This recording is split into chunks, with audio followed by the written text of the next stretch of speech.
nós precisamos falar sobre utopia.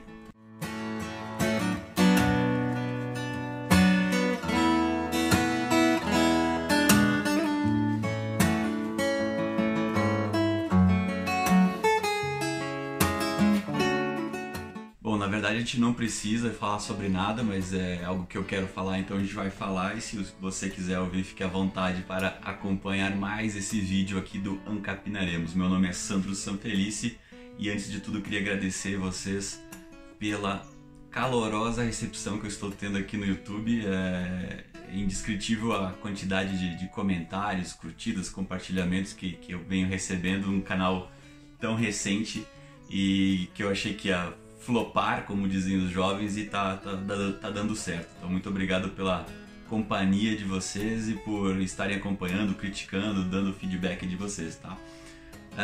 O vídeo de hoje eu quero falar um pouco sobre utopia. Eu sei que é um assunto que já está também meio batido no mundo libertário em geral, mas é um assunto que ele insiste em voltar à tona, né? Então, toda vez que alguém vai falar sobre o libertarianismo, principalmente alguém de fora que não conhece, não tem ideia do que é o libertarianismo ou anarcocapitalismo, sempre vai surgir esta palavra no meio da argumentação ou do achismo da pessoa. Ah, isso aí é utopia, isso aí nunca vai funcionar, isso aí é imaginação, isso é fantasia de uma mente jovem e ingênua do mundo. E aí a gente vai tentar entender da onde que surgiu essa palavra utopia, por que as pessoas acham que o libertarianismo é uma utopia e verificar se realmente é ou não, que talvez a gente pode refletir sobre isso. A utopia, então, a etimologia da palavra, né, vem do grego topos, né? Topos é lugar e é uma negação de lugar, então é um não lugar. Então você tem um lugar que não existe, um lugar idealizado, um lugar que é fora da nossa realidade. Então uma utopia basicamente é isso. Surgiu a primeira vez por Thomas More, enfim, como você quiser falar, lá no século XVI, se eu não me engano, e ele descreveu uma ilha que em contraste com a realidade da Inglaterra na época. Primeiro ele descreve todas as mazelas da sociedade inglesa, né, de como a burguesia e na época os reis, né, viviam numa condição muito superior ao resto da população e como isso era injusto, enfim, né? Como a população trabalhava demais e a nobreza vivia num outro patamar, né? Num outro lugar. E aí ele descreve uma sociedade diferente daquilo, numa ilha, numa sociedade onde todo mundo é igual e recebe o mesmo tipo de tratamento e tem os mesmos direitos, acesso à educação, enfim, tipo uma sociedade assim idealizada mesmo. Você acaba percebendo que essa ilha, essa sociedade de fato não existem, é só um relato do que ele imagina ser uma sociedade ideal. Então a partir daí esse termo é cunhado, né, utopia. Mas antes Platão já havia feito algo similar, né, no livro A República. Então e temos dezenas, centenas de utopias desenhadas na ficção aí, né, de pessoas que idealizaram novos mundos e algumas inclusive que tentaram ser feitas na prática, na realidade, né? Algumas pequenas comunidades ao longo da história que tentaram idealizar um modelo diferente de sociedade, e até teóricos científicos que acabaram bolando novos modelos de sociedade, e alguns tentaram colocar isso em prática, outros não deram certo, outras foram refutadas ao longo do caminho.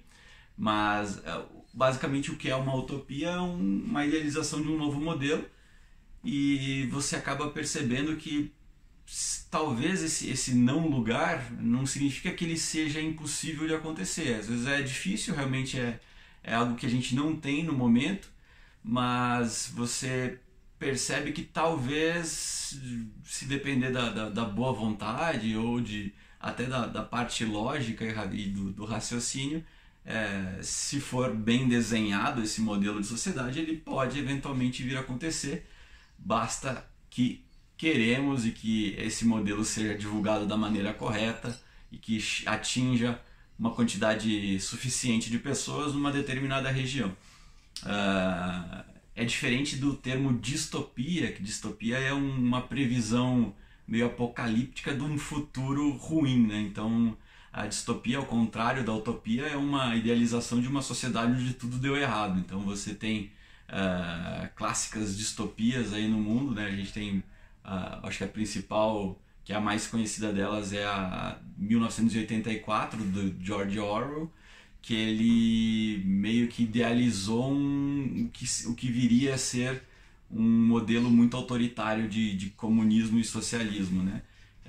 Onde ele tem um grande irmão, né, o Big Brother, que é a figura do Estado, na verdade, que controla todos os aspectos da vida da sociedade. Então ele controla onde você tem que trabalhar, ele controla o que você vai pensar, ele controla os seus sentimentos, todos os seus aspectos da sua vida são controlados por este grande irmão que manipula informações, ele manipula todos os aspectos dessa sociedade, né? Então ele não deixa você pensar por si mesmo e nem tentar lutar contra esse sistema. Você é sumariamente preso e apanha, enfim, se você sair uma vírgula do que o grande irmão determinou. Então essa é uma das distopias. Tem diversas, né? Admirável Mundo Novo, tem, enfim, milhões de distopias no mundo. E a utopia é o contrário. A utopia é esse mundo. Deixa eu até vou colocar aqui no meu chroma aqui um panfleto de testemunha de Jeová, que são pessoas felizes abraçando leões em florestas, né? São essas coisas bonitas que a gente imagina de um futuro lindo em harmonia, né? Voltando um pouco pro pé no chão e o que isso envolve, o libertarianismo, até teve uma treta recente. Eu vou deixar até o link de um vídeo mais técnico, vamos dizer assim, que o Alexandre Porto responde um outro rapaz que chamou o libertarianismo de utopia. Ele coloca lá o porquê que o libertarianismo não é considerado utopia. Eu não vou repetir tudo que o Porto falou, porque ele fez de uma forma concisa e bem editada. Eu acredito que vale a pena vocês darem uma olhadinha nesse vídeo do Porto também. Mas basicamente quem chama o libertarianismo de uma utopia, aí você pode ver por dois lados, né? Você tem a questão da pessoa que fala que realmente não é o modelo atual, o que os libertários solicitam, o que eles exigem que aconteça não é o modelo atual. A gente exige que exista um sistema que respeite a propriedade privada, e a partir dessa premissa básica, onde você respeita a propriedade privada, as pessoas possam agir de forma voluntária nos seus acordos, nos seus contratos e nos seus modelos de sociedade. Não significa que existe um modelo único que um libertário quer que funcione determinada. Todo o mundo vai funcionar naquele modelo que o libertário idealizou. Não, ele só fala assim, vamos partir desta premissa de respeito à propriedade privada, ok?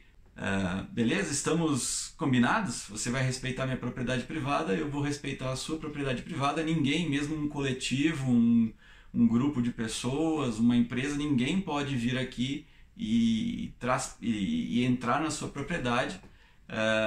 E essa é a premissa básica da nossa sociedade.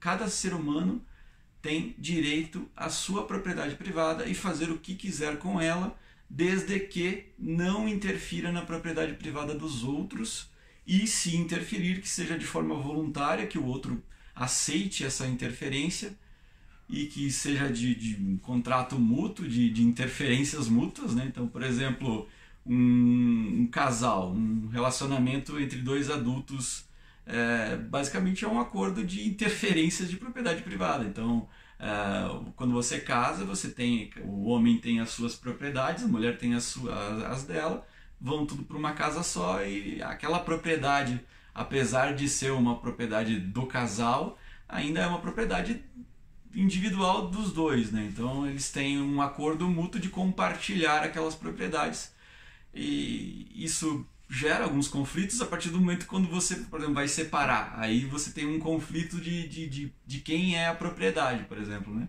Então a ideia da ética argumentativa e do libertarianismo é que quando um indivíduo tem uma propriedade e essa propriedade é respeitada, os conflitos são praticamente nulos nesse sentido, porque só vai gerar conflitos quando alguém quer roubar essa propriedade ou quer usufruir dessa propriedade sem o consentimento desse indivíduo.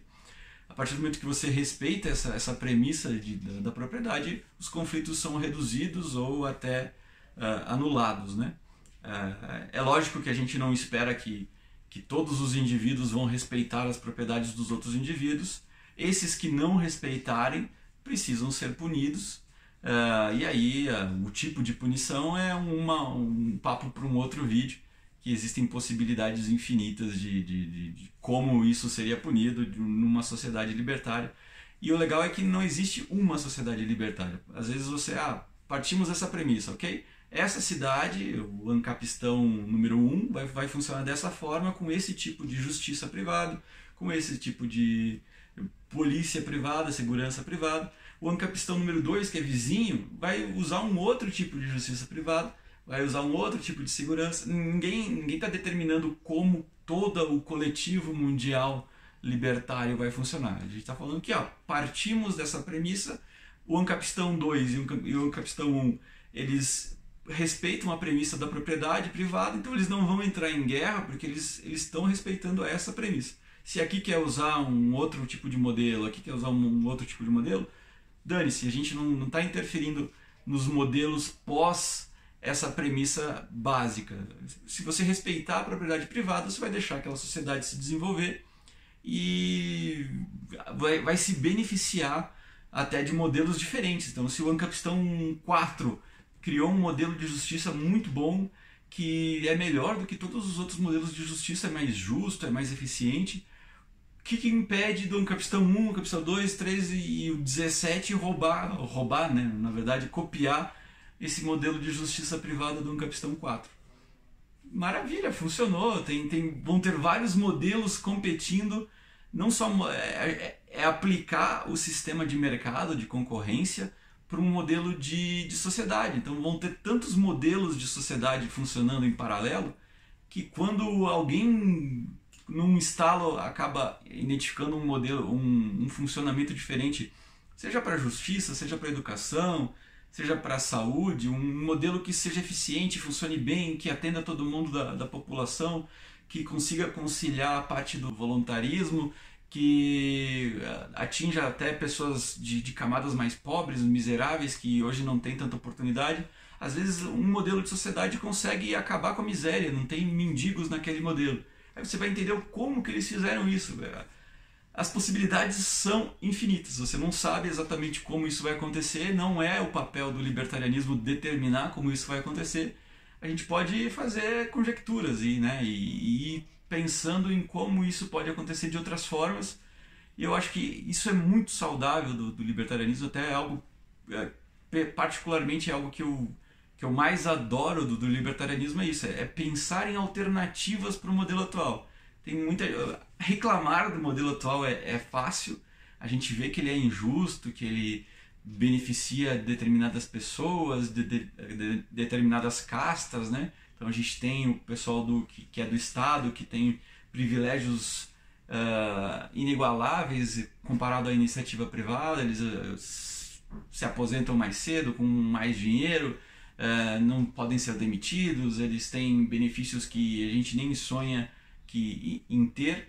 Então você percebe que é muito fácil criticar esse modelo, e aí quando surge uma galera que fala, a gente está criticando, e além de criticar a gente está dando alternativas, está pensando em outros modelos. Aí essa galera que estava criticando junto com você vai falar, não, isso aí é utópico, isso aí você está pensando num modelo diferente, isso aí não vai funcionar nunca, isso aí que você está pensando. Cara, por que você está fazendo isso, cara? A gente está tentando bolar alternativas para um modelo que é ruim, e o nosso modelo, essas alternativas que a gente está pensando, partem de premissas éticas que foram deduzidas de uma forma complexa, como eu falei em outros vídeos, a partir de um desenvolvimento de várias gerações. Às vezes é um estalo que alguém teve, mas esse cara, ele teve esse estalo porque ele estudou tudo que uma grande quantidade de pessoas idealizou antes dele. Então veio de filósofos de séculos, milênios atrás. Não é o cara teve um estalo porque ele é maravilhoso. Não, ele teve um estalo porque ele estudou tudo aquilo e através dessa bagagem que ele traz consigo, ele conseguiu chegar nesse estalo. Então pode ser uma genialidade dessa pessoa, mas nunca é essa pessoa sozinha. Basicamente, para não fazer mais um vídeo de 30 minutos, provavelmente vai acontecer isso de novo, quando chamarem o libertarianismo de utopia, você tem dois caminhos. Ou você agradece, realmente é um lugar que não existe hoje, no sentido de que hoje vivemos numa sociedade que não respeita a propriedade privada. A partir do momento que o Estado existe e ele pega através dos impostos uma parte da sua propriedade, então ele não deixa que a negociação seja sem a coerção, né? Então você pode fazer tudo isso que o libertarianismo propõe. No caso, você tem uma defesa da propriedade privada no sentido de ninguém pode vir e entrar na sua casa e te roubar sem ser punido. Então você tem uma defesa de polícia, de justiça estatal.